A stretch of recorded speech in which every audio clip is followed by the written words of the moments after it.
Thank you for joining us in this Committee on Public Safety, Intergovernmental, and Military Affairs. We're in room 225 on this Wednesday, February 15th. This meeting is being streamed live on YouTube. In the unlikely event that we have any kind of technical difficulties, we will post a notice and let you know when we will reconvene. Those who have indicated they want to testify, we're going to limit all testifiers, both Zoom as well as live, to 2 minutes. And we're going to first actually take care of a decision making for a bill that we heard last week. This is Senate Bill 498 relating to fireworks. Members, you may recall we had a really good hearing, but there were some issues that had to be kind of cleared up, and Vice Chair Elefante did a fantastic bang-up job, you could say, on this fireworks bill. And we are going to pass it with these amendments. We're going to change the appropriation to general funds for $1 million, no increase in fees. Off-site inspections must be at final container drop-off location and within 24 hours, or in a non-active harbor area at the director's discretion. Contraband will be under the jurisdiction of law enforcement, and we're going to add in language: any person who tampers with secure container seals shall be subject to July 1st, 2015. Senator Fukunaga just mentioning the amendments to the fireworks bill that we heard last week. Yeah. The ones regarding container inspections. Members, any discussion on the suggested amendments? If not, Senator Elefante, I vote yes. Okay, Chair's recommendations to pass SB 498 with amendments. Chair votes aye. Vice Chair votes aye. Senator Fukunaga. Aye. Senator McKelvey is excused. Senator Awa. No.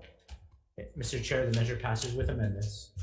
Okay, we're going to, during this public hearing, and we're going to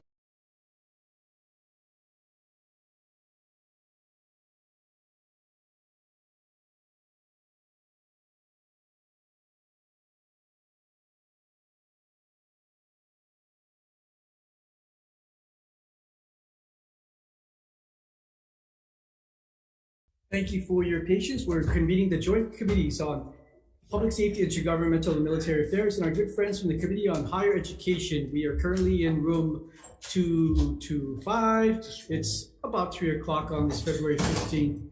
We have 3 items on this joint agenda. The first being Senate Bill 710 relating to incarcerated women. First on our testifiers list is Tommy Johnson from Department of Public Safety.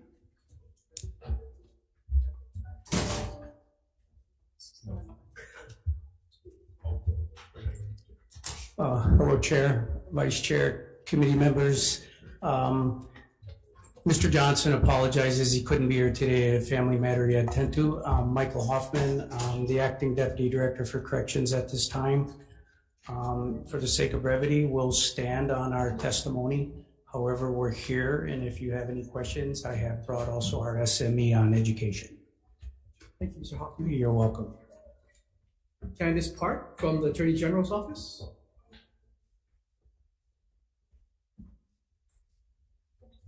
Chair, Chair, members of the committees. Just want to point out that we made corrections.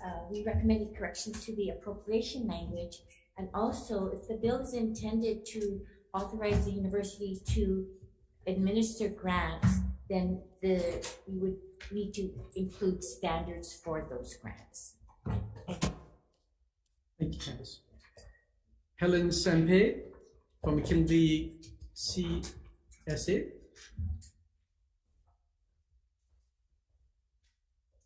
Helen Sempe, Principal, McKinley Community School for Adults. We stand on our testimony as submitted and are available for questions you would have.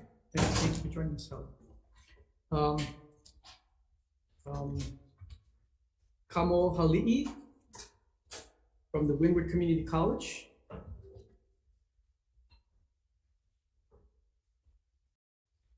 Sorry, your first name has 25 letters, so I didn't want to butcher it.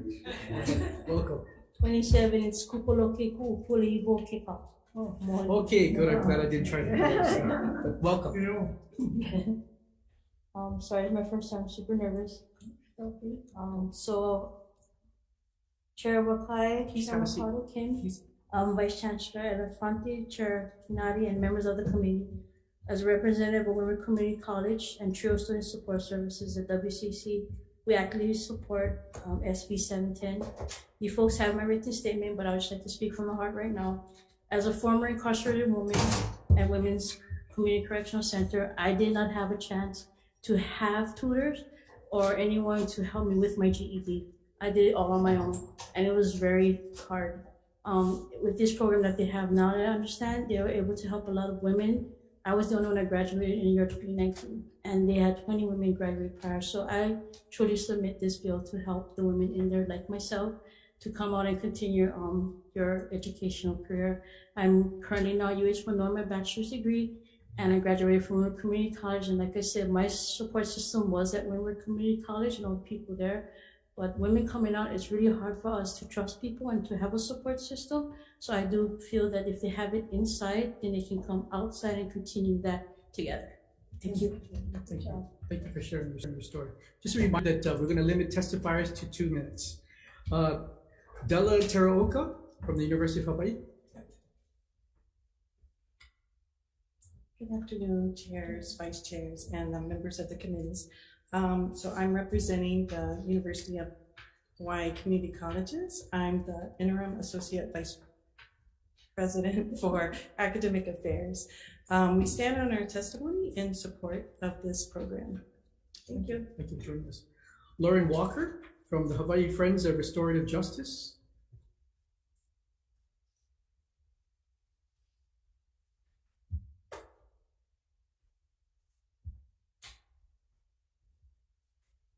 Aloha. Thank you for allowing me to testify. I'm testifying on behalf of Lauren Walker today of Hawaii Friends of Restorative Justice. My name is Diana Bethel, PhD. I'm an anthropologist by training, and my dissertation research is on the dehumanizing impact of institutionalization and the way people counteracted its effects. I serve as coordinator of the Hawaii Friends instructors who support the peer tutors in this higher and continuing education pilot project at WCCC. We strongly support SB 710.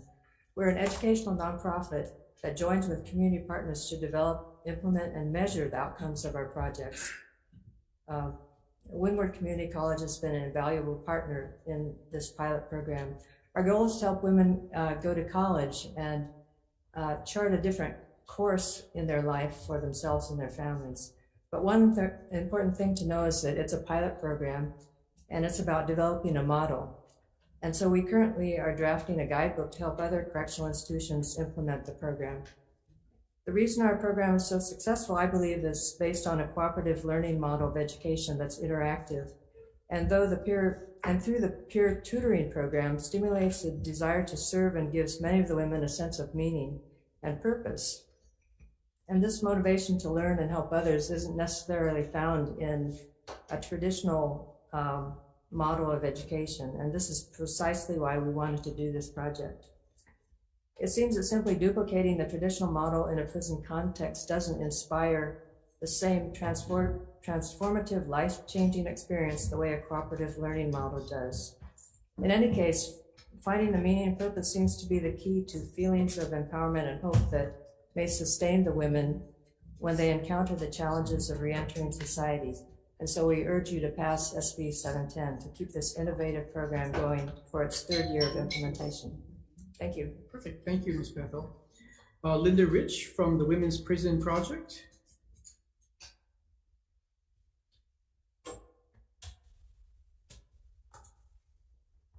Aloha. Thank you for the opportunity to testify.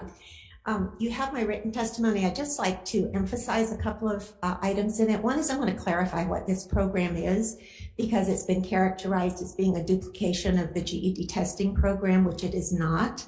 The testing has always been done by the state and will continue to be. What this program includes educational counseling provided by Windward Community College, the very successful peer tutoring program you've heard about, access to college courses leading to an associate degree from Windward Community College, academic advising for women transitioning out of WCCC, and facilitation of their post-incarceration enrollment in community college or the University of Hawaii. And that's what the program is. The results have been incredible. The program in its first 10 months had 20 of its students pass the GED, while the prison averaged only 2 women a year previously. You know, I just want to say that this is what rehabilitation looks like. We know that education is the pathway to better employment. It's also a pathway to learning more critical thinking, how to decision making. This is what rehabilitation looks like, and it's being successful. And if we really want to have a system, like we say we do, that's going to be rehabilitation, this is the kind of program that needs to be supported. So Women's Prison Project urges you to pass this bill and to ensure an appropriation to Windward Community College to run this program. Thank you so much. Thank you, Ms. Rich. Kat Brady from the Community Alliance on Prisons has submitted testimony in support. Simone Kamaunu.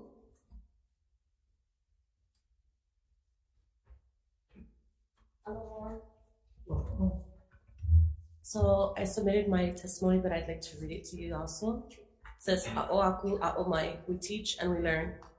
My name is Simone Kamaunu, and I'm sharing on how this program has helped me as a person, built my confidence, and helped me further my education. I have been trying to get my GED for about 17 years.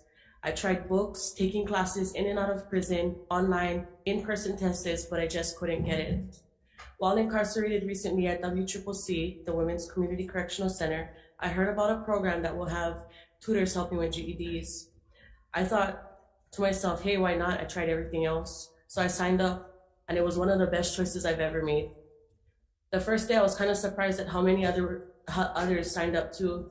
I walked into this class not knowing how much this would change my life. I was a part of the first group of tutees. The tutors were other inmates, so it kind of made me feel comfortable to be okay with not knowing things.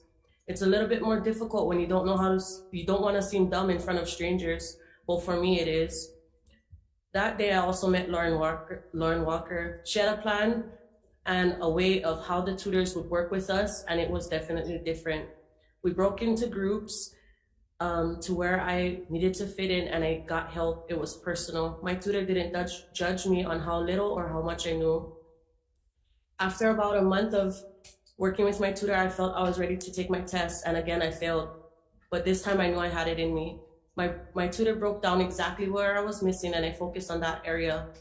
Again, I tried again, and I got it. I passed. The team of tutors kept cheering me on and didn't let me give up on myself when I could have. I passed with my GED within a 2.5 months time of starting this program. Getting my GED opened doors for me to be a part of cohort 2, so I became a tutor. The styles and methods of teaching and learning were working, and I have had the opportunity of helping one of my tutees get her GED. That felt awesome to be able to give back what was given to me, and that sparked something in me. I wanted to further my education, and now I was able to do so by signing up for college classes. Taking classes, getting certified, teaching, helping others, and training cohort 3 and 4 have lit a fire in me that made me feel good. My confidence was boosted, I believed in myself and others, my family was proud, and everything was falling into place. I didn't want to go back to my old lifestyle, and I found a way that I didn't have to. Education. Being a part of this program just didn't help me with my GED. I had a job inside. It helped me set goals, rebuild my relationship with my family through Huikahi circles. I left the prison with 6 college credits and 2 different certifications. Helped me set a foundation and helped me reintegrate into society. Now that I've reintegrated back into society, I'm a full-time student at Windward Community College pursuing my degree in Hawaiian language. I'm also a Hawaiian Studies student assistant at Windward. My family relations are healthy, I'm clean and sober, living my best life, and this is all because of a program that believed in me. This has definitely been a life-changing experience. Mahalo nui loa for taking my testimony into consideration. And lastly, I ask you to pass SB 710. Mahalo. Thank you. Thank you for sharing your story. That's all I have is individuals indicating they'd like to testify on 710. Is there anyone else that would like to join us? Please. Aloha, Akayaka, chairs, vice chairs, and the committees. My name is Angela Melody Young, testifying in strong support. I just want to applaud the women who testified and their strength. I just want to say that, yeah, they're so strong. So, the purpose of this act is to appropriate funds to support the counseling program for incarcerated women. Recidivism rates of Hawaii proves the inefficiency of our criminal justice system. Incarcerated women are some of the most vulnerable and marginalized of our society, and they experience socioeconomic disparities and inaccessibility to resources. And it can be addressed through legislation by creating equity in the system. There's been a lot of talk about transformative approaches in the criminal justice reform system and rethinking how to address systemic flaws. So instead of just going through legal proceedings or, jail, there should be resources provided so that people can be given a fair chance to correct their behavior and be given opportunities, and so that they can also be positive contributors to society. Thank you for the opportunity to testify. Thank you, Angela. Is there anyone else wishing to testify on 710? Yes.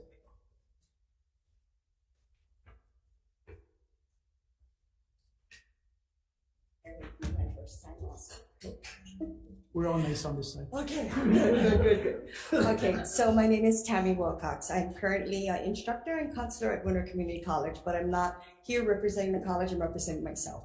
So I currently am with the Pu'uhonua program. I am in the prison at women's facility in Kailua approximately 22 hours a week. So I see firsthand, these are my students, so it's kind of like I got choked up when I gave her a speech. But I see firsthand the difference it's making. The GED is such a great program, how they've put it together in clusters, how the tutors are actually prisoners themselves who are encouraging these girls that they can do it no matter what. Just an example, the other day I was having a class, I teach IS 103 in there, and one girl kept pacing and pacing because she had failed her science area for like 4 times. And the instructor came out to give her score and he said, okay, everybody quiet. And I said, okay, wait, what's going on? And he said, we're gonna say her score. She passed and she only missed 1 question. She almost got a perfect score. And seeing how it made a difference in her whole outlook on life, that it can give them, they're using this education path as a way to have this self-confidence that they were never given from parents, family, friends, or anybody else in society. So taking it away would be so detrimental. And so that's why I'm here, just to tell you firsthand, I see it every day. It's a wonderful, wonderful program. Please keep it going for Bill 710. Okay, thank you. Thank you, Tammy. Anyone else wishing to testify on 710? Members, questions of those who have joined us? Yeah, I have a question for, let's see, McKinley High School, or community school for adults, Helen? Hi.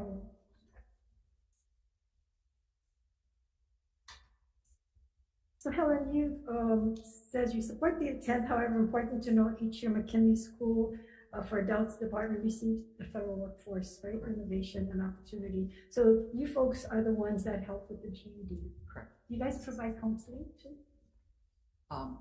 We don't provide counseling within the facility itself, as the Hawaii Friends for Justice does, but we have other partners within the correctional facility that does the counseling. Okay, so you can work, should this measure pass, you folks can work hand in hand with Correct. them as far as the counseling and Correct. areas in which they can assist in the GED as well as other areas. Yes. Okay. The program is, I think, is delivered well. We have the funding from the federal government to support the program, and that would be at no cost to the ledge. So we could partner with this nonprofit organization. In fact, we received funding from the Senate this past year, but they had requested that we purchase staff positions but we could not use DOE funds to purchase a staff position for over, I think it was about 120,000. So the monies still have not been spent, but we're almost there. And so the monies will be transferred to the University of Hawaii. Okay, so in this bill, it asks for about $225,000. Correct. And that it'll be administered by the Hawaii Friends for Restorative Justice. Correct. So but also administered by the University of Hawaii Windward Community College. correct. So you're saying that you folks get federal monies, Right. and you have monies to cover this cost. We have monies, not for the staffing, because we're already using we have in place, we have our vice principals, we have our secretaries, we have all of those staff members in place to manage the program, and we could pay for their instructors. Okay, what about for the counseling and all that? We could fund that also. Okay, fund Yeah, that but as we well. could not fund a regular staff. That's like too much monies for us. But you said you don't need regular staff because you have that. regular Correct. staff, but you can. We do have transition counselors, and in fact we have them because we handle corrections statewide, so it's on all of the islands and not only the women's correctional facility. So on the neighbor islands we have transition counselors also. So you can do this program, I just want to make it clear, Yeah. you can do this program with the funding you have, but you cannot provide a permanent staff person. Correct. I'm not sure, I'm gonna ask for Correct. that is needed. But you can provide the counseling and the programs that they're running through now with the funds that you have. We could pay, correct. We could, because we pay our employees a PTT rate. This is aside from the regular employees that we have that are full-time employees. Oh, we're gonna need some kind of memorandum of understanding to make sure that this happens? No, because currently we pay for the staff that are at other correctional facilities. Like our PTTs, our teachers, our tutors, we pay them. Okay. Okay, wait for someone else, but I don't know if people have questions. Anyone else have questions? Okay. Okay, let's see, who would be the person administering this? Is it Friends for Restorative Justice, or is it Windward Community College? Or is it Corrections? Which of you could answer? Okay, and this is Windward, okay. Good afternoon. Good My name is afternoon. Jennifer Brown. I'm the Vice Chancellor for Students at Windward Community College. Thank you, Jennifer. I'm here in place of our Chancellor who could not be here today. So a couple of points. One, the Windward and HFRJ are not administering or paying for the GED. That's not the intent, right? So the intent, PSD proctors the GED, and McKinley School for Adults gives the vouchers to pay for the test for students. The fact that the program supports but doesn't proctor helps in removing potential conflicts of interest. Yeah. It's not just GED tutoring as it has been described through the other testimonies. It's more about the counseling and the life skills and the moving on transitioning. So we feel this program is really important to help with that transition out and back into society. There was a piece about this being awarded as a grant, and we actually would go through the regular procurement processes as mandated by the state of Hawaii to do this. So not trying to award grants in competition with anybody else. Does that help clarify? Okay, so you're saying that yes, there's tutors and counseling from the adult education with the federal funds, but it's not for counseling of in other areas? Is that what you're saying? My understanding is that counseling does not occur in the facility.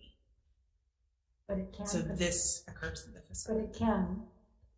If monies are available, or if adult school decides they have funding to do counseling, can that happen?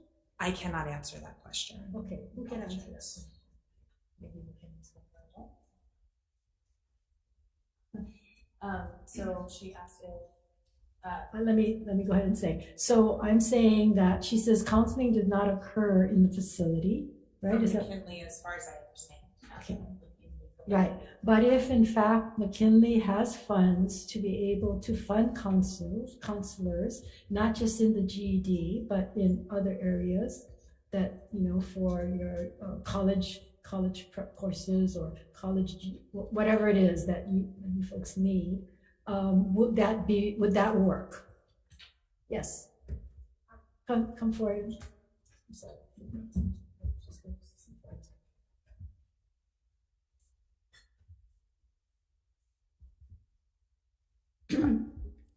I think there's a significant difference between what they say is possible and what has been happening. The services that are being provided by this project have not been being provided. Last year, there was money appropriated by the legislature for this project. It went to the McKinley School, and as you heard it earlier, it has still not made its way to this project. So this project continued to be funded by people just cutting corners other places and making donations to keep it alive. There is not an equivalency between what adult education provides and what this project provides. This project provides a pathway for women not only to do the learning to get their GED, but then to engage in college courses while they are in the prison and to have a transition, a guidance of a transition then into a college program when they leave the prison. I understand that. Yeah.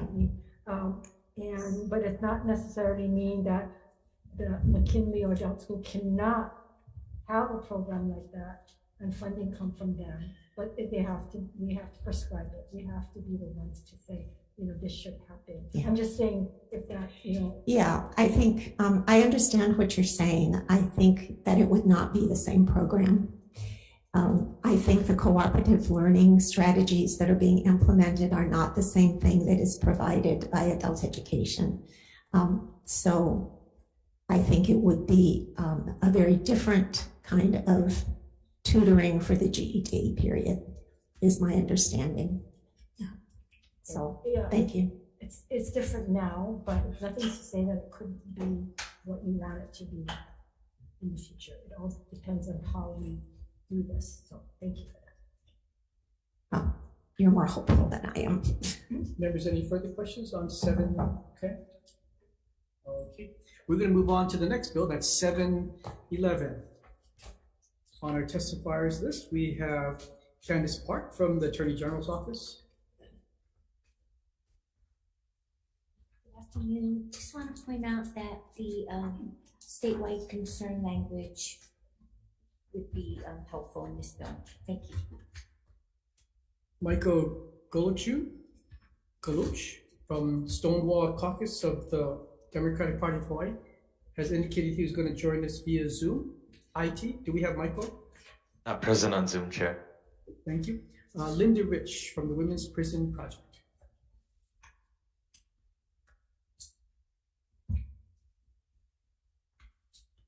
Aloha again.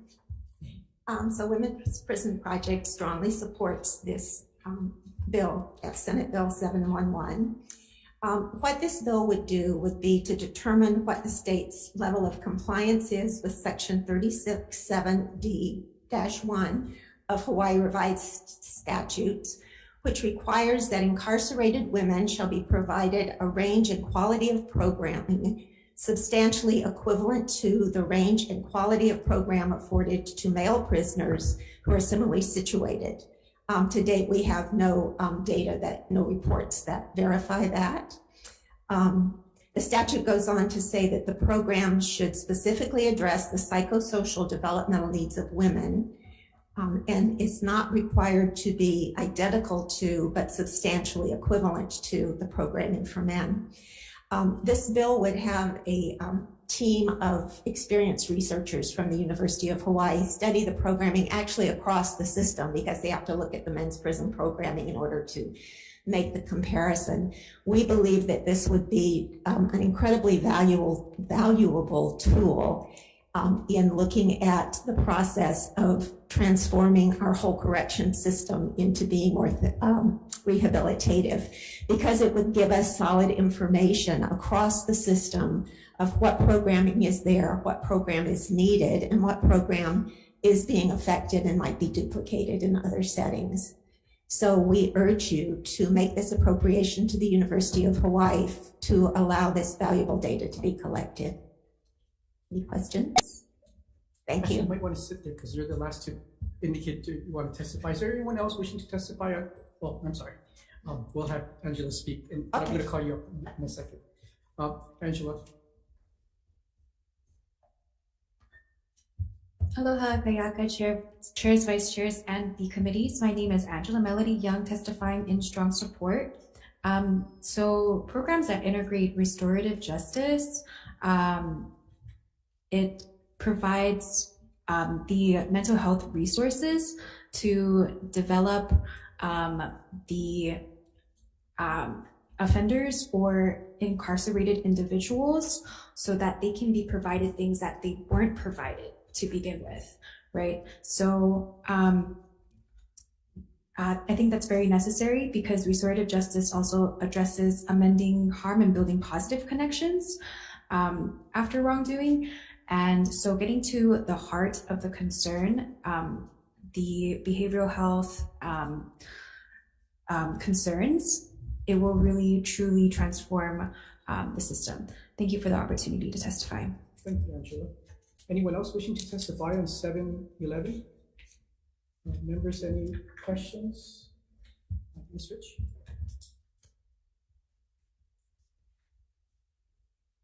I understand this bill really wants to elevate services for incarcerated women. But part that I don't understand is why would you make the comparison to what Hawaii's male population has as services? I mean, it's not as if Hawaii is the gold standard in that area. No, there's a parity law. And so the parity law says it does compare the two men and women's programming. So it would be beneficial if we compared it to, I don't know where the best prison services are across the nation, but have your services compared to that gold standard versus what the men are getting locally? Well, that would be effective for the women, but if you want to elevate the entire system, it's good to know what's really happening across the entire system. So that's why we have it in the way that we have it, yeah. And mostly, you know, our biggest concern is that we have one of the highest recidivism rates in the country, both for women and for men, and it's just not acceptable. And so we believe that this would facilitate giving information that would lead to change, not only for the women, but across the board. Right. I mean, I see that this could be incremental improvement. Yeah. Shouldn't we be seeking vast improvements for women? So we're happy to have vast improvements for women. We've been begging for that. So could we change the language here to have it not be compared to how men are treated in Hawaii, but whatever the gold standard is for the way women I think we could agree to that. Yeah. Yes. So I pretty much concur. However, I feel that, well, don't you already kind of know that the women's programs are not hard, that we already know that there's gaps? Well, we know there's gaps across the system. What we don't know is if there are things that are being implemented in some of the men's prisons that would be beneficial for women. For example, some of the work training things that might have to do more with the trades in addition to what we have for college entrance. I understand that. Yeah. I'm coming from the point where, you know, we know that women have different needs from men. Absolutely. And if we get more programs than men, I'm all for it, because women have so much more different needs. Okay, great. I'm not going to argue with that, Senator Kim. You can give us everything you want to. Are the child bearers, women are the That's right. That's right. There's so many things. So that's why I also feel that if we're going to compare it against, you know, the range and quality of what men get, I think we're shortchanging our women. We're shortchanging ourselves. Okay. We should identify what are the needs of our women in the prisons, and we need to go after that program, whether the men have it or not. Yeah. We should identify those programs and not try to make it comparable to what the men are getting. And if we get more, then they better come and fight us to give them equals of the women instead of the women trying to get equal to the men. Yeah, you know, there actually is a wonderful report. I'm sorry, number. Yes, there was a report made actually to the House in 2019 that is a wonderful blueprint for what should be happening to change things. in the prison system, both for women and for men. So one of the things that passed last year was the Women's Prison and Corrections Implementation Commission. But I agree with you that I would love for us to look at what's the gold standard across the country. And then the trick is then to make it happen. I think that the reason the wording is as it is because it was based on the parity statute. But despite of what the gold standard might be across the country, you know, Hawaii is unique. Yes, it is. Maybe it might have to exceed that. Maybe we want to be in different areas. So I really think that we need to identify what it is that the women need, and then we need to go ahead and implement that. I couldn't agree with you more. It seems to be getting implemented. That's the issue. And there's less women that are incarcerated, so we can afford to spend more money on them because per inmate, what it costs to programs for the men, they might not have it, and so to compare it against that, whereas because it's a smaller number, we can provide more and tailor it to what So are you saying that you would like to change the language to have it address studying? Well, I don't even want it to be studied. I think we kind of know. I think if we sat down with the women, we could almost identify what are the programs, where are the gaps, and I'd rather take this $120,000 or more and utilize it right away to start filling in that instead of waiting for a study and then talking about the study and then trying to get into, that's another couple years. So what would be the vehicle for making that happen, to make that funding be used to improve programming in the women's prison? I would like us to put in what are some of the kinds of programs. We've already started with the bill prior to this. Yes. Counseling and so forth. That needs to be identified. We could certainly give you a list. Yeah, I can't begin to say what the women and really need. Right. I think it's, we can almost tell what are some of the areas, Right, and we do have a report that was made in 2019 that outlines that. So I don't know that we have to wait for another report or study. All right. Thank you. Members, any further questions? Okay, thank you. We're going to move on to the last measure on this agenda. That is Senate Bill 712 relating to corrections. We have Tommy Johnson. Yes.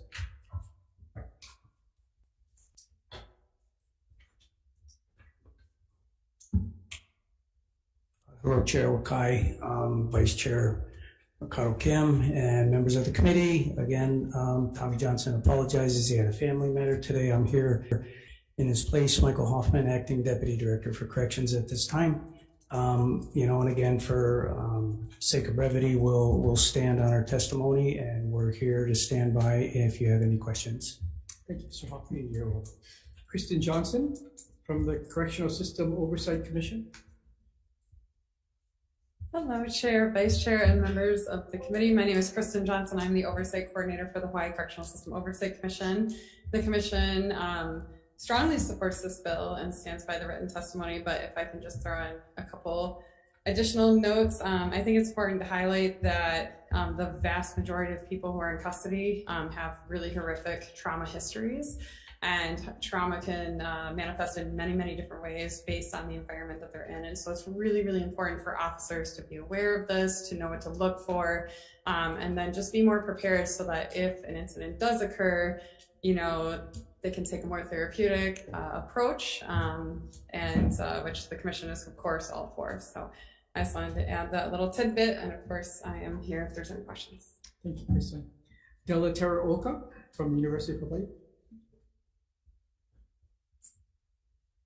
Good afternoon. I am Della Teraoka, representing the UH Community Colleges, and we stand in support of with our written testimony, and we can answer questions if there are.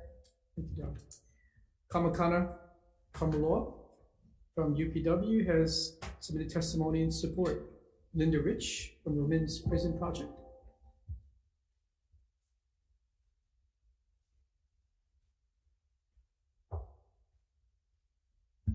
So Women's Prison Project strongly supports Senate Bill 12. And again, I referenced the 2019 HCR 85 Task Force report, which did recommend that there be trauma-informed corrections training, trauma-informed training for all corrections officers, especially at the Women's Community Correctional System. As you've heard, there's a high prevalence of trauma among incarcerated women. And one of the things we know about trauma response is we all know about the fight or flight response. What happens when trauma-informed education goes into the prisons and trains the staff to respond in a trauma-informed way, acts of aggression go down, self-harm goes down. It makes a better environment for everyone. In fact, I suspect that if there were truly trauma-informed environments, we wouldn't have as much difficulty keeping people working there. You know, I think it would be a safer environment both for the inmates and for the staff who work there. It also would be a much more humane system because women are repeatedly traumatized, re-traumatized. So many of them have histories of sexual assault. And as we know, we've all recently heard about the amount of sexual assault that has occurred in the women's prison.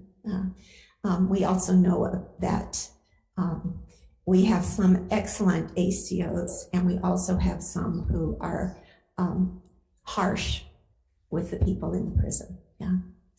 So we urge you to pass this bill and to ensure that trauma-informed care training is available. Thank you. Thank you, Ms. Rich. Christian Fern from UPA has submitted testimony in support.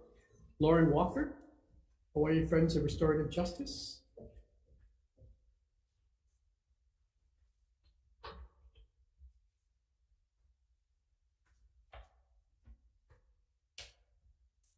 Thank you. I just want to mention a few points. I think it'd be important for Windward Community College to offer the trauma-informed care certificate program. It would also be important for all ACOs to have a certain level of understanding on how to treat the people in their care who have experienced trauma. But the program offered by Windward Community College would be more specialized, and the ACOs would learn more and they would become a valuable resource for other ACOs. Also, it's important that the certificate program be voluntary. Research has shown that when a person engages in a voluntary program, they're motivated to learn more and are able to apply their knowledge more competently. And also the certificate program from the community college would help raise the standard of professionalism among the ACOs. Thank you for this opportunity. Thank you, Diana. Catherine Sani Wong might be joining us via Zoom. Yes. Catherine. And I am strongly in support of SB 712. I myself was incarcerated at the Women's Community Correctional Center for over 5 years. And, you know, it's true, a lot of us women in there, we've experienced extensive trauma and we've never really talked about it. We don't really share about it. And then I myself had an experience where I was finally opening up about a situation that I had been in, and firsthand, the staff member that was there disrespected me and put me down and blamed me for the situation that I was trying to discuss. And, you know, that incident already set back my not so good mental health at the time, you know, being incarcerated, not having control of my surroundings or anything has an effect on your mental health. And that definitely felt like it set me back. I was able to work through that, but not everybody has. And in the time that I was there at Women's, there were at least 5 reported suicide attempts. 2 of those attempts were from the same woman.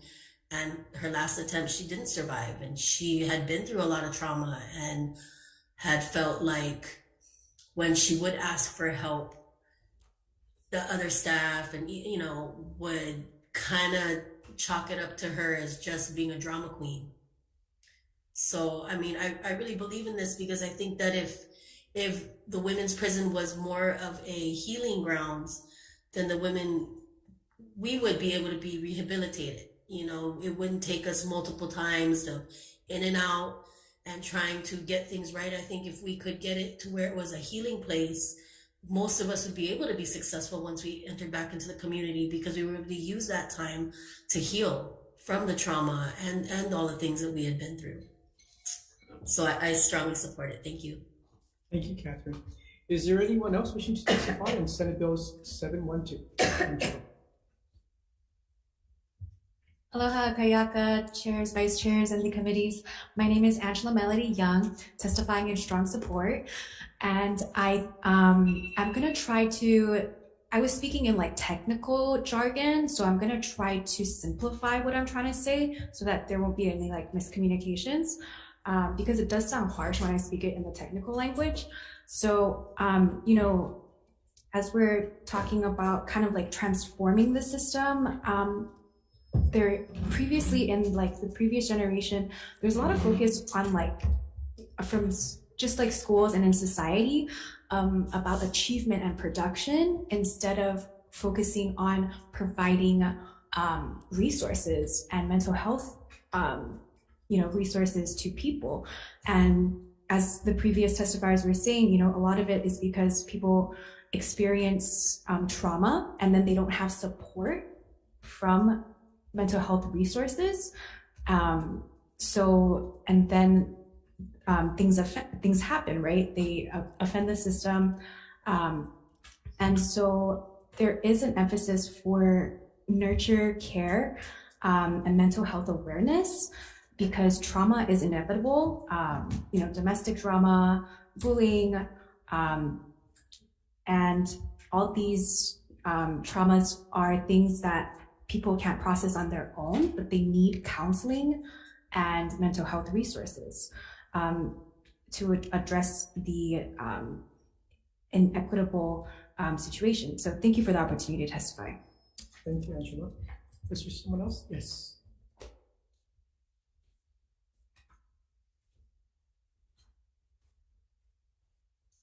Hi, aloha. My name is Simone Kamau, and I strongly support this, and I ask that you pass this SB 712. I have been incarcerated in and out of prison for such a long time, and I do have trauma. So when you get hurt, you go to the doctor. So the doctor was kind of my prison. I did something, I got hurt, I went to prison.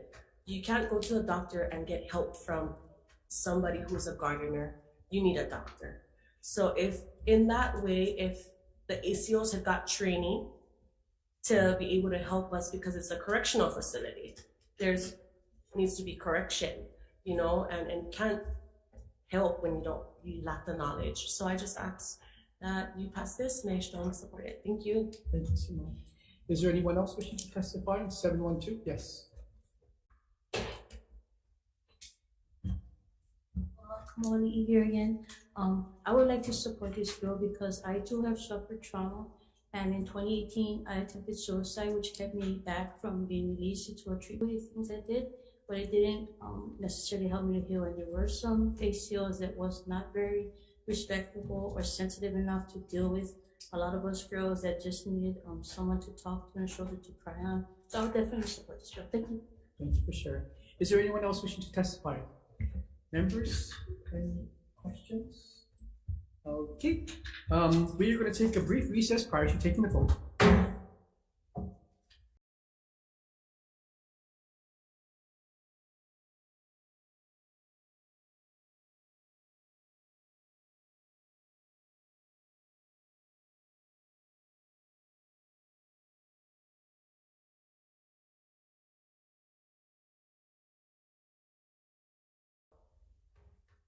Thank you for your patience. We're reconvening the Committee on Public Safety and Intergovernmental and Military Affairs and our friends from the Committee on Higher Education for decision-making on 3 bills.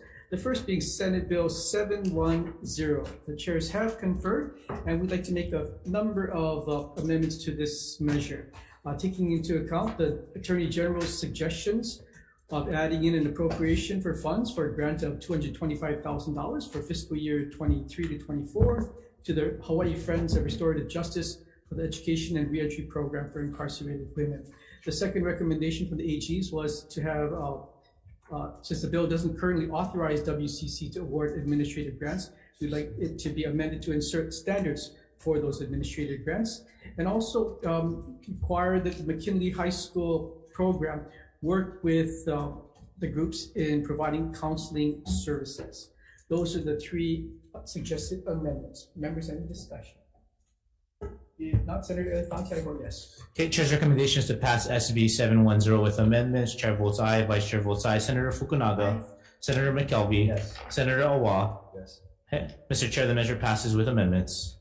And for the Committee on Higher Education, same recommendation to pass Senate Bill 710 with amendments.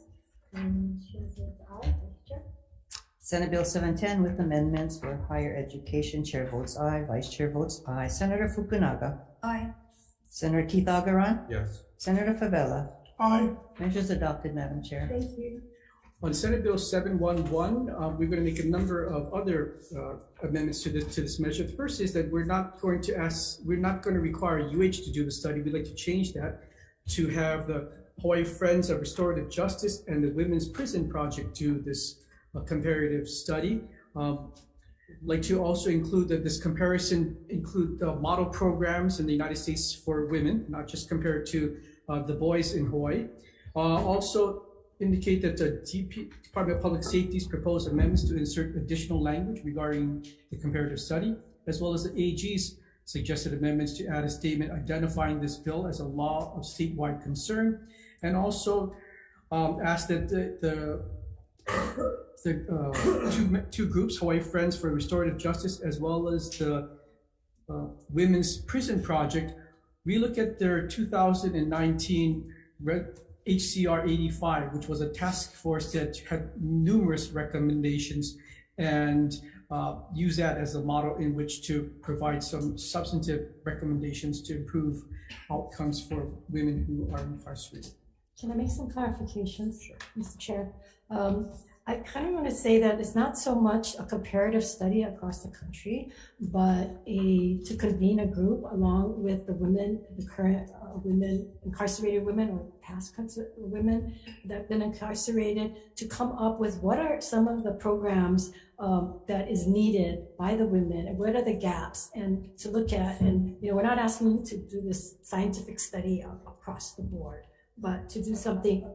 Yes, and then hopefully this money can help to start it and then come back to us, and then we can look at what are some of the other things that might have come out from this program the next session. So I think, is that? Okay, that's very clear. It can also be put in the committee report. Members, any discussion on those amendments? If not, Senator Elefante, I vote yes. Chair's recommendation is to pass SB 711 with amendments of the 5 members present from PSM. Are there any no votes? Any votes with reservations? Hearing none, Mr. Chair, the measure passes with amendments. For higher education, same recommendations. Senate Bill 712 with amendments. Chair votes aye. The 711? I'm sorry, 711. Lucky 711. Senate Bill 711 to pass with amendments. Chair votes aye. Vice Chair votes aye. Senator Fukunaga. Aye. Senator Keith Agaran. Senator Favela. Aye. Measures adopted, Madam Chair. On to our last bill on this agenda, Senate Bill 712, relating to corrections. The chairs have confirmed. We'd like to pass this measure that provides a certification program for trauma care for incarcerated women, but would like to make technical, non-substantive amendments to the measure. Members, any discussion? If not, Senator Elefante, I vote yes. Okay, Chair's recommendation is to pass SB 712 with amendments of the 5 members present. Are there any no votes? Any votes with reservations? Hearing none, Mr. Chair, the measure has passed with amendments. Thank you. And the Committee on Higher Education, same recommendation to pass Senate Bill 712 with technical amendments. Chair votes aye. Chair votes aye. Vice Chair votes aye. Senator Fukunaga. Aye. Senator Keith Agaran. Senator Favela. Aye. Measures adopted, Madam Chair. Thank you. Thank you. We're adjourned.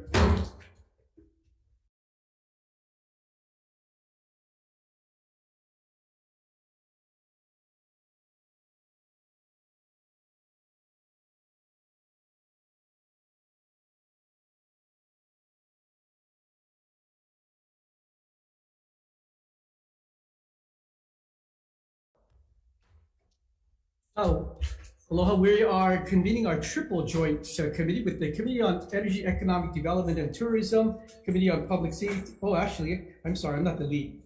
Sorry about that.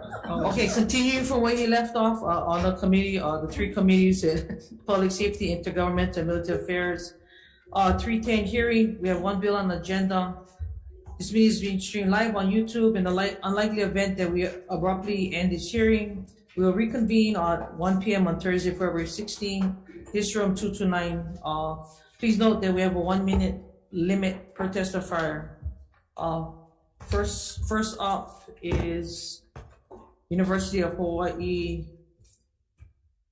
Vice President. In support, okay, Don Chang Dilanar. Good morning, Chairs, Vice Chair, members of the committee. Kari Chang on behalf of Don Chang. I'm Chief Engineer for DLNR. We recognize the intent of this measure is to promote geothermal exploration development. However, we oppose this measure as written for the following reasons. We do not agree that the diversion of funds away from protecting this public trust resource, which we're charged with, DLNR, is good. We also do not agree with the cap this measure imposes on the amount of royalties that the department can collect, and also that would also reduce the percentage that is given to DLNR. So as you know, DLNR is charged with all costs for processing, negotiating, and managing geothermal leases, including the safe operations and regulating well drilling. DLNR only retains 50% of the royalties. 30% goes to the counties and 20% goes to OHA. And we did an analysis how much royalties received over the last 15 years. And on the average, a cumulative average, basically the amount of royalties that DLNR retains basically washes the amount that. Okay, thank you. Your time is up. Appreciate it. Sorry, I do want to also include that higher education is part of this joint committee that we're having this afternoon. Next up, Mark Glick, Chief Energy Officer on Zoom. All here. Present on Zoom, Chair. He's here, alive and well. Alive at least. Good afternoon, Senators. Cameron Black on behalf of the Hawaii State Energy Office. We offer comments on this bill. We support funding for UH, but we share, I think, DLNR's concerns about diverting funds from existing regulatory programs. Thank you. Thank you. Next up, Office of Hawaiian Affairs with comments. County of Hawaii with comments. In person, Hawaii Center of Advanced Transportation and Technologies. Good afternoon, Senator. Good afternoon, chairs, vice chairs, members of the committee. David Molinaro, the director for the Hawaii Center for Transportation Technologies, standing in support of Senate Bill 458. I'll be available to answer any questions. Thank you. Next up, Peter Sternlich in support with Sustainable Energy of Hawaii. And I have three others in support. Anybody in the room wishing to testify? Seeing none, members, any questions? Yeah, I do have a question. Senator Kim. Yes, from Don Chang.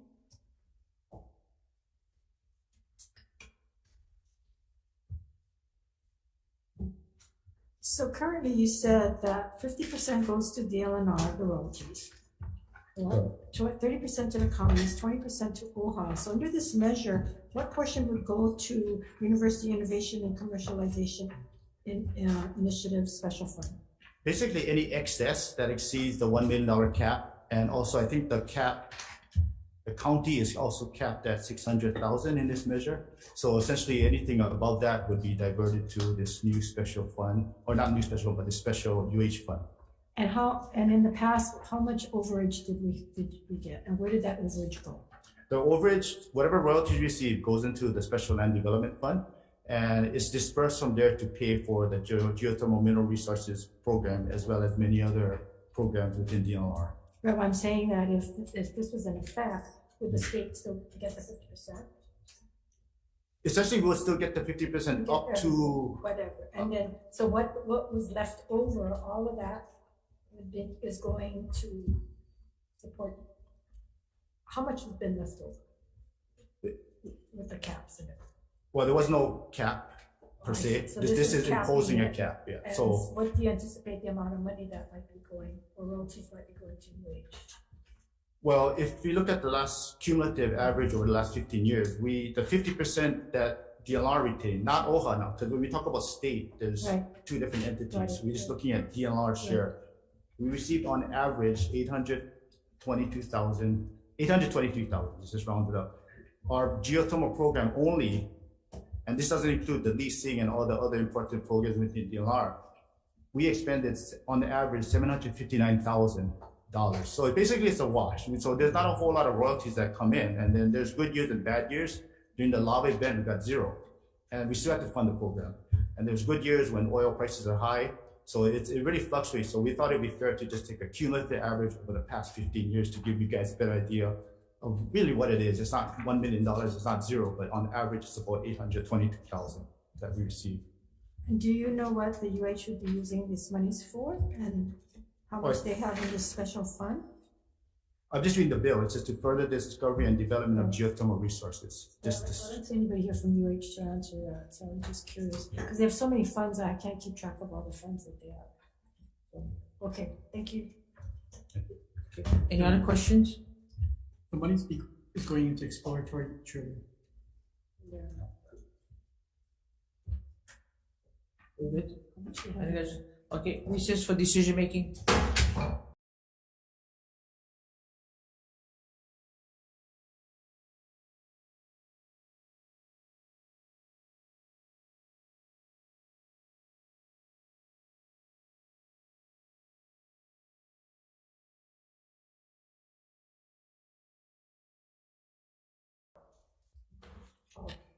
We are ready to decision make for 3:01 PM with EET-PSM and HRE. Senate Bill Senate Bill 458. We are gonna take the breakout of the percentage to do it as 20% to UH to do more exploratory wells. The 50% with DLNR will stay there, as well as the 10% to the counties and 20% to OHA. For the geothermal royalties. And also take away the cap. And removal of the cap. Members, any discussion? Can we tell, the Hawai'i County to use that money to fix their roads?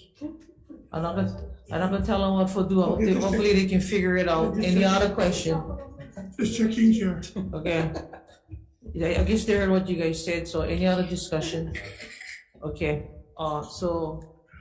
Vice Chair for the vote, please. Chair DeCoy? Aye.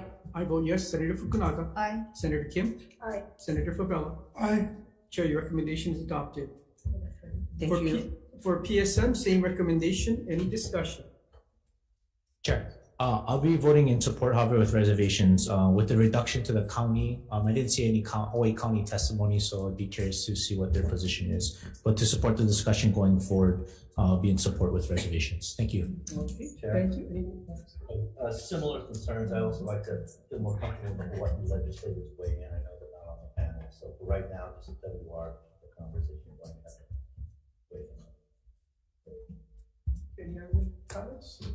If I said another one, I vote yes. Okay, Chair's recommendations to pass SB 458 with amendments. Chair votes aye. Vice Chair votes aye with reservation. Senator Fukunaga. Aye. Senator McKelvey. Okay. Senator Awa. No. Mr. Chair, the measure passes with amendments. For the Committee on Higher Education, same recommendation to pass Senate Bill 458 with amendments. Any discussion, members? None, Chair votes aye. Aye. Vice Chair votes for reservation. Senator Fukunaga. Aye. Senator Kitagawa. Excuse Senator Favela. Aye. Thank you. Thanks. Oh, okay. And meeting adjourned. Thank you.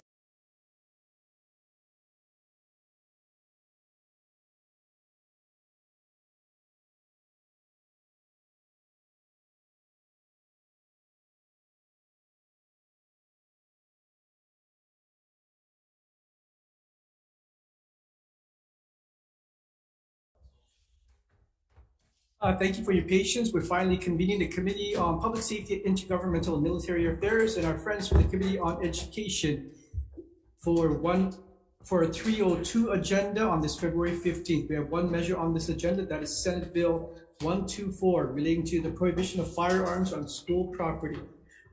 For testifiers list, we have Kurt Otoguro, the Department of Education. Hello, Chair Wakai, Chair Kidani, Vice Chair Lefonte, and Vice Chair Kim, members of the committee. Keith Hayashi, Superintendent, testifying on behalf of the Department of Education. The department stands on its written testimony in support of this measure. Thank you for the opportunity to testify. Thank you for staying all this time to say that. Todd Yukutake might be joining us via Zoom. Todd there? Present on Zoom, Chair. Okay, members, that's all I have for those indicating they'd like to testify. Is there anyone else in the room or in Zoom? Oh, yes. Did you turn it back?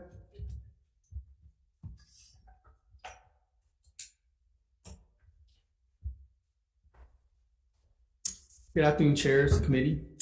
Again, I'm Major Joseph Trinidad of the Records and ID Division of the Home Police Department. Again, I'm responsible for firearms section.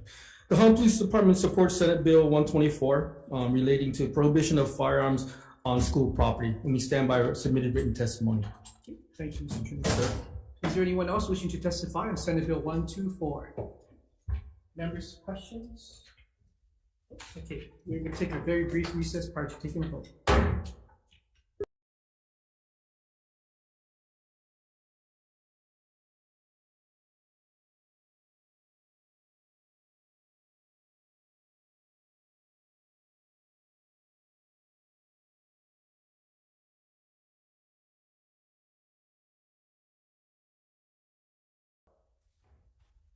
Thank you for your patience. We're reconvening the Committee on Public Safety, Intergovernmental and Military Affairs and our friends from the Committee on Education to discuss and actually take the vote on Senate Bill 124. The two chairs have conferred, and we'd like to pass this measure out as is. Members, any discussion? If not, Senator Elefante, I vote yes. Okay, Chair's recommendations to pass SB 124 as is. Chair votes aye. Vice Chair votes aye. Senator Fukunaga. Aye. Senator McKelvey. Yes. Senator Awa. No. Mr. Chair, the measure passes as is. Thank you. And for the Committee on Education, the chair has the same recommendation to pass out Senate Bill 124 relating to prohibition of firearms on school property. Senate Bill 124, chair votes aye to pass as is. Senate Bill 124 passed as is. Chair votes aye. Vice Chair votes aye. Senator Kanuga. Aye. Senator Richards. Aye. Senator Favela. Chair 4 ayes. Recommendation for that. Okay, Richard.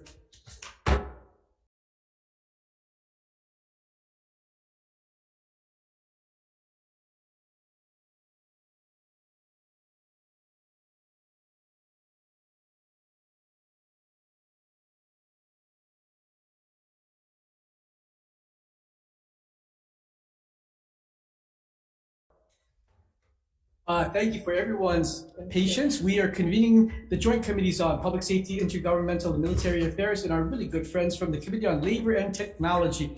It is almost 4 o'clock and we have two bills on this agenda. The first being Senate Bill 1158 relating to employees' retirement system. We have Luis Salaveria from Budget and Finance. We'd like to ask everyone to keep their testimony to under a minute, please. Okay. Hi, Chair, Vice Chair, members of the committee. Sabrina Nasser, Deputy Director for Department of Budget and Finance. We stand on our written testimony in opposition, and we're here to answer any questions you may have. Thank you very much. Thank you, Sabrina. Diane Wong from the AG's office.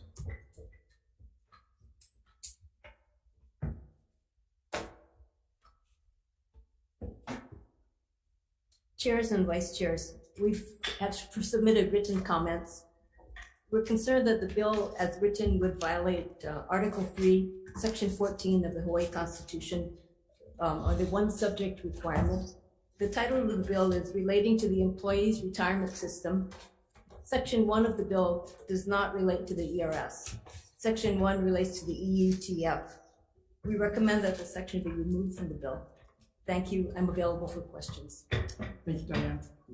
Thomas Williams from the Employees Retirement System.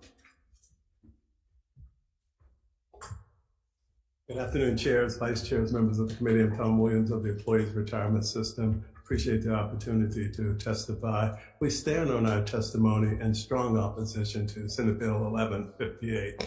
We think if implemented, this would reverse about a decade worth of progress that we've made in reducing our unfunded liability and decreasing the period to full funding. We respectfully ask that the bill be deferred. Thank you, and I'm available to answer questions. Thank you, Mr. Williams. Nicholas Krause from Shopo might be joining us via Zoom. IT, is Nicholas there? He's here, but hasn't started his video or audio yet. Okay. Is there anyone in this audience that would like to testify on 1158? Yes. While we wait for Nicholas, I will welcome you. Good afternoon, Chair Wakai, Vice Chair Elefante, Chair Moriwaki, and Vice Chair Lee. My name is Robert Kavako, President of Shopo, State of Hawaii Organization of Police Officers. I am here to testify in strong support of Senate Bill 1158. This bill will restore retirement benefits that were taken away from police officers in 2012 to those who become police officers after June 30th of 2023. We respectfully ask that the bill be amended to go one step further and restore retirement benefits for all police officers who became members between July 1st of 2012 and June 30th of 2023. The passage of this bill will provide a much needed incentive to recruit and retain more police officers. As you probably already know, each of the 4 county police departments statewide are suffering from a critical officer shortages and are struggling to fill vacancies, which is compromising public safety. As it currently stands, the reduced retirement benefits do not attract a sufficient number of qualified police officer recruits. Turnover is constant. New recruits enlist and soon leave for other jurisdictions that offer higher compensation and take our training with them. The ERS has submitted testimony in opposition. While we respect their duty to protect the assets of the fund and to reduce the unfunded liability, we look at this bill as investing in our police officers and the safety of our communities. The ERS is not projected to be fully funded until 20 years from now, and we can't wait in order to take action. On behalf of the 2,600 police officers statewide, I urge and respectfully ask that you amend and pass Senate Bill 1158. Thank you. Thank you, Mr. Kavako. Is Nicholas Crow ready to? Oh, hi, Nicholas. Welcome. Welcome.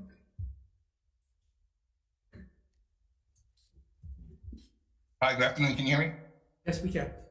Okay, I'm Nicholas Crowell from the Maui Chapter Chairman for the State of Hawaii Organization of Police Officers. The Maui Police Department currently has 106 police officer vacancies out of our 400 positions. We are currently in a staffing crisis, and this crisis will not solve itself.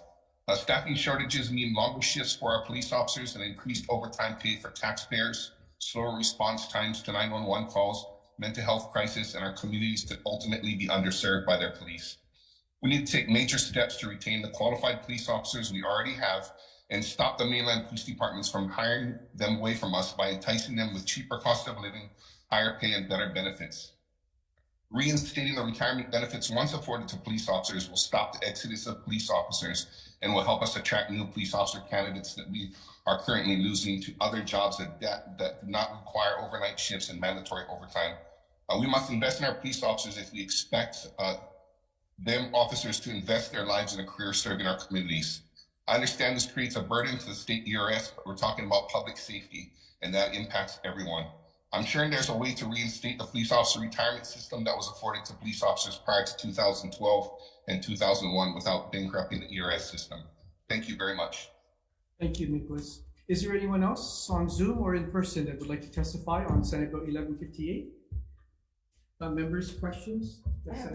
Questions for Mr. Williams from ERS. Hi, great afternoon. Thanks for sticking with us. You heard Shopo's testimony, so what would be the projected cost if we were to backfill and fund what they're requesting? Going back to 2012. If we were to amend the plan to provide benefits for police and fire, because police and fire are in the same program and they've not been separated, it would either result in an increase in contributions if we're going to retain the current funding period. There are 23 years to full funding at present. If we don't keep the current funding period, it goes to 30 years.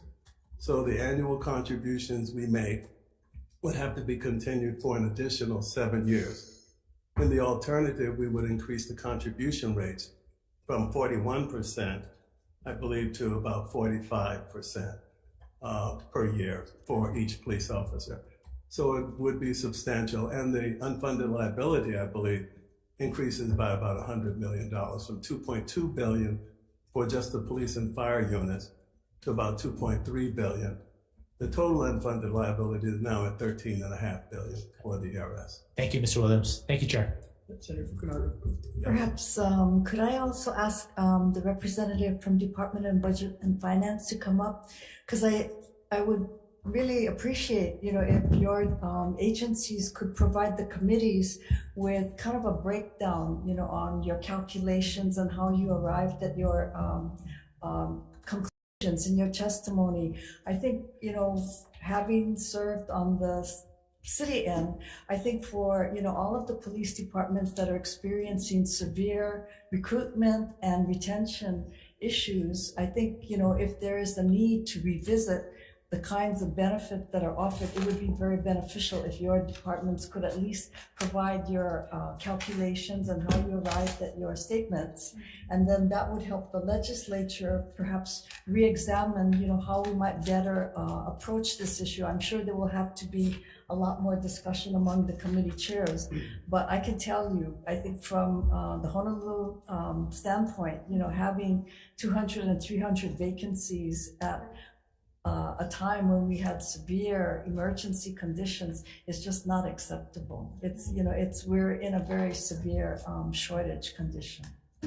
Yeah, absolutely. We're happy to provide more information on that. Can I follow up with a question? Senator, if I might also respond that our numbers were developed by our actuaries. We employ a firm, Gabriel Lawyer Smith, and they have the entire census of our police, and they have developed these numbers. So the numbers that I share with you today were developed by our actuarial. I'm not disputing that. I'm just saying that given the number of vacancies and difficulties that the police departments are experiencing in recruiting new officers, we should be also looking at the numbers of officers that we currently have and what, the costs of overtime and excess kinds of coverage are also costing us, because it costs not only the counties but also the state as well. So, as a first step in getting more information before the committees. Yes. Thank you. And additional overtime obviously translates, at least for Tier 1 employees, into additional retirement benefits. And I'm no expert in recruitment of police or other groups, but my sense is that retirement plan alone is not the solution for the challenges that are being faced. I think we have a very strong retirement plan compared to others nationwide, but could it be changed? Surely it could be changed, but at a cost. And that's obviously the discretion of this committee and the legislature to do. Thank you very much. Thank you. Sure, I think the general testimony from Budget and Finance is employer contributions will go up, but which employers are we talking about here? I mean, generally, county firefighters, county police, it would be the counties that would be taking the brunt of the costs, right? That's correct. And so when it comes to health, yes. Well, yes, the cost that we're talking about is only that attributable to the police and fire. There is a separate pool for general employees, and those rates are determined separately. They're currently at about 24%, it's 41% for police and fire. We anticipate it would go up to 45.1% for police and fire. So about 4% more, 4.1% more. 4.1. And that's something and hopefully we'll get some testimony from the counties as we go forward, if this bill goes forward, so that we know whether or not they value having a recruiting tool for the police departments is useful. Because they're the ones that are going to have to decide whether they need to, whether they're willing to take on the additional costs going forward. Well, Senator, if I might add, one of the concerns that the ERS has is that the plans were changed in 2012 applicable to all new hires, whether general employees or police and fire. And we're concerned that this reversion to pre-2012 benefits is something that all of our members would like to see. I mean, And there is, as I said earlier, a moratorium on Yeah, so I understand that. And I think that the retroactive application, I don't think it's in the bill. I think they're requesting as an amendment. That is correct. I have one question to add on to that. So if in fact it's a county, is it shred out? So when you say the contribution rate increases, is that for the counties and not the state, or how do you calculate that? Well, thank you, Senator. We calculated by employer. And so the counties are the employers. We bill them, or they contribute to us on a county by county basis. So I believe the state only has a handful of officers, but largely they're employed by the counties. To So the increase counties would pay. the county contribution rate and not necessarily the states, or? That is correct. Thank you. Sure, yep. Yes.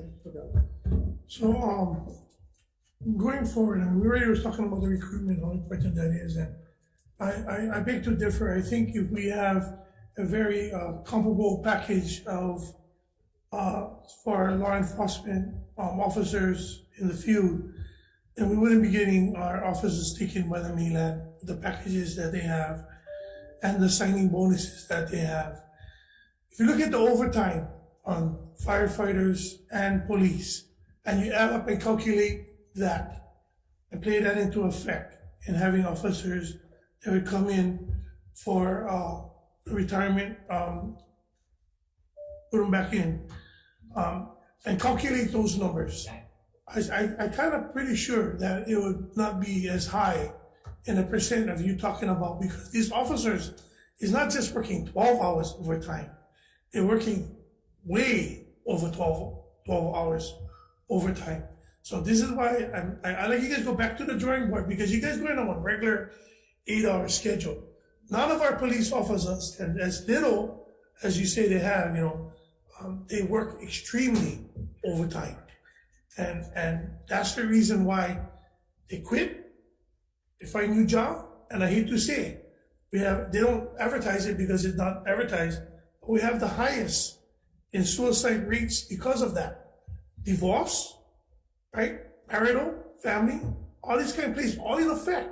You're thinking because this one thing is not being in effect, but not having this benefits, it does play an effect on that. So, but I'd like you guys both to go look, ask the city or whatever, the overtime contributions and how much money we spend every day on overtime on our law enforcement officers. Then you guys come back and tell us that it's not needed, because I think it's really needed.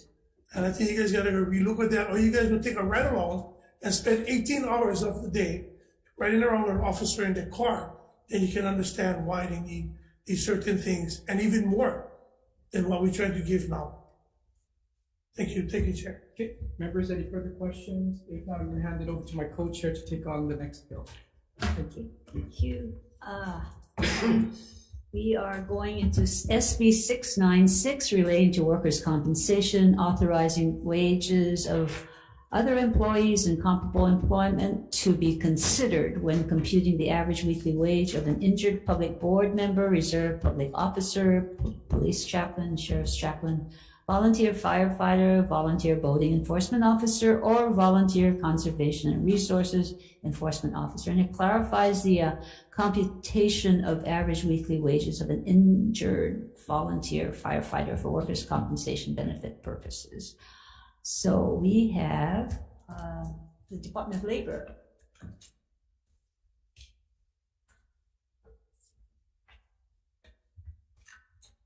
Aloha, Chair Moriwaki, Chair Wakai, Vice Chair Elefante, and committee members, Jade Butai for DLIR. We stand on our testimony in support. Thank you. Thank you. And we have two written, do we have anyone else on Zoom or in the room who would like to testify on this bill? Okay, we've got two written testimonies, two from individuals, Alan Urasaki in support and Michael Oakland in support.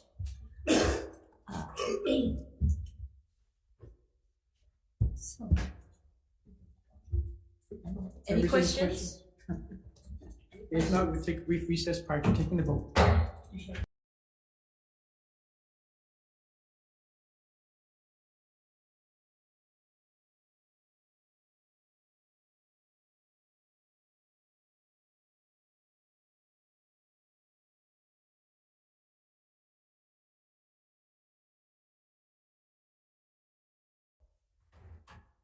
We are reconvening our joint committee with the Public Safety and Intergovernmental Military Affairs Committee and our friends from the Committee on Labor and Technology for decision-making on two measures.